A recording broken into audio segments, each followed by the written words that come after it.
नमस्कार दोस्तों, आप सभी को हनुमान जयंती की हार्दिक शुभकामनाएं। हनुमान जयंती यानी हनुमान जी का जन्म दिवस चैत्र मास की पूर्णिमा को हनुमान जी के जन्म दिवस के रूप में मनाया जाता है।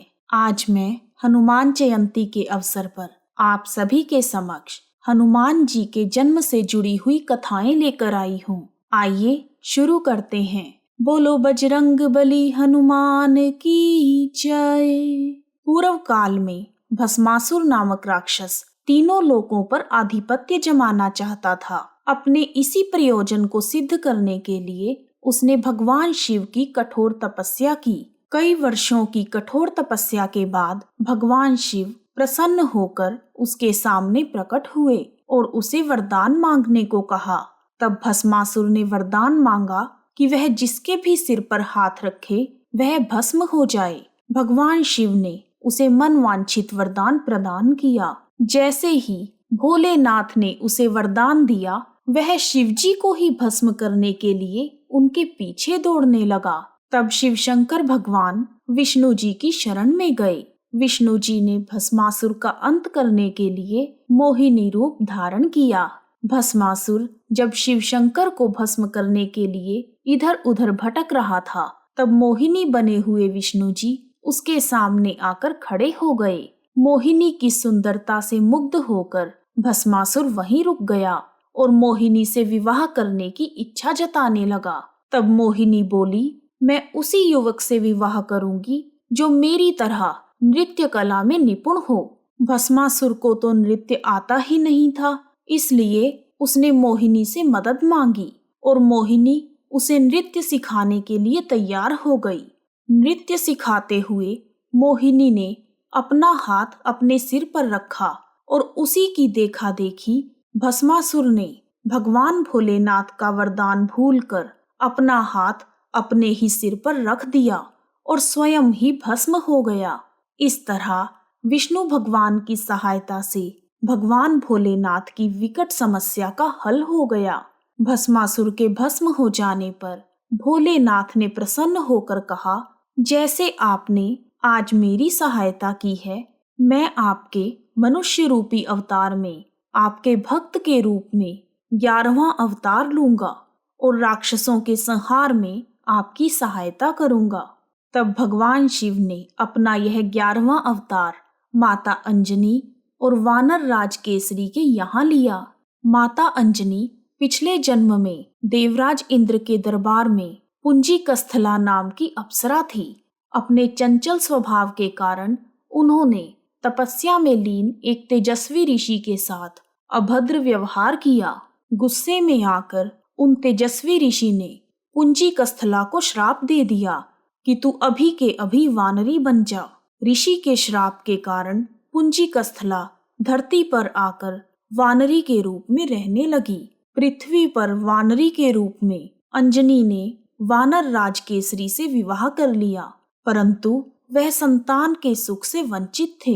तब अंजनी अपनी इस पीड़ा को लेकर मतंग मुनि के पास गई।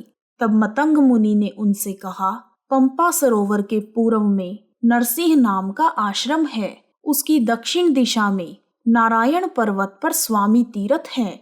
वहां जाकर उसमें स्नान करके 12 वर्ष तक तप एवं उपवास करने पर तुम्हें पुत्र सुख की प्राप्ति होगी।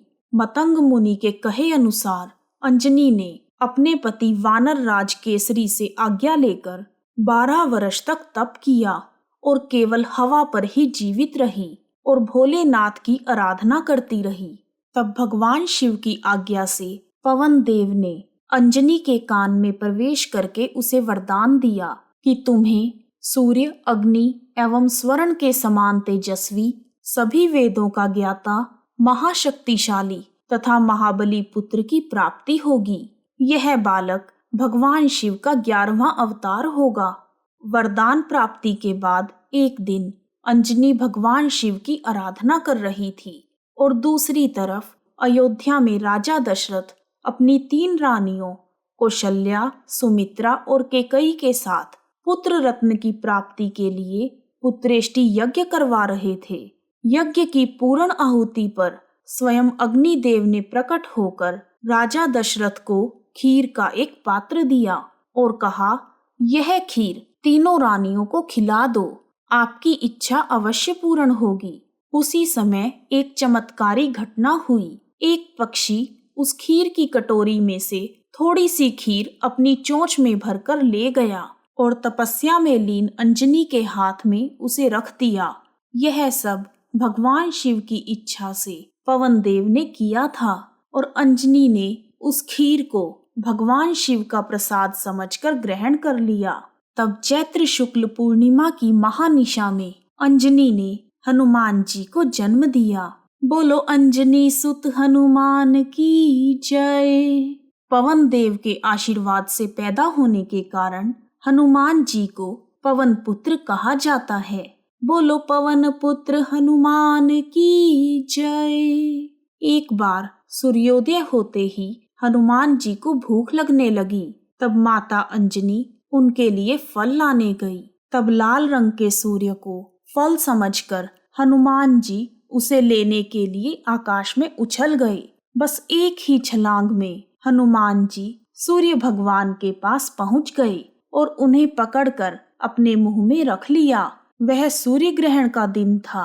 राहु सूर्य को ग्रसित करने के लिए उनके पास पहुंच ही रहा था कि हनुमान जी ने सोचा यह कोई काला फल है, इसलिए वह राहु की ओर झपटने लगे। तब राहु किसी तरह भागते भगाते देवराज इंद्र के पास पहुंच गया और उसने कांपते हुए स्वर में इंद्रदेव से कहा, देवराज, आपने मुझे अपनी क्षुधा शांत करने के लिए सूर्य और चंद्र दिए थे। आज अमावस्या के दिन जब मैं सूर्य को ग्रसित करने गया तब देखा कि कोई दूसरा राहु सूर्य को पकड़े हुए है। हे भगवान, आपने यह कौन सा राहु भेजा है? यदि मैं भागा ना होता तो वह मुझे भी खा लेता। राहु की बातें सुनकर इंद्रदेव को बड़ी हैरानी हुई। वह अपने ऐरावत हाथी पर सवार होकर हाथ में वज्र लेकर बाहर निकले। उन्होंने देखा कि एक वानर बालक सूर्य को मुंह में दबाकर आकाश में खेल रहा है।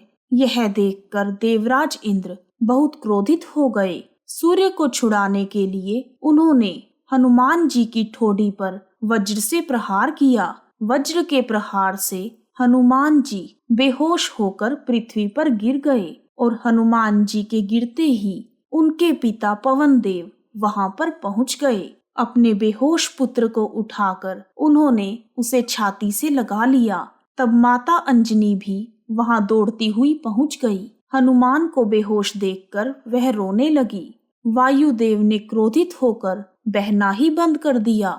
हवा के रुक जाने के कारण तीनों लोकों में हाहाकार मच गया। पशु पक्षी बेहोश होकर गिरने लगे।